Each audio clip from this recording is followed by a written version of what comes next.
this is RJ. Today we're at the Arts Center of Montross.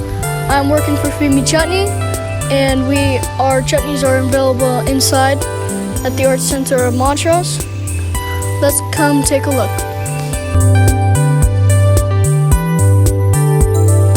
These are the three that are now available. The strawberry is now available. It has strawberry and jalapenos. And this is our green. It has cilantro, parsley, garlic, and jalapenos. And this is our pineapple chutney. It has pineapple, bell peppers, and jalapenos. Now they're available at the Arts Center of Montross. Please come get some today. Thank you.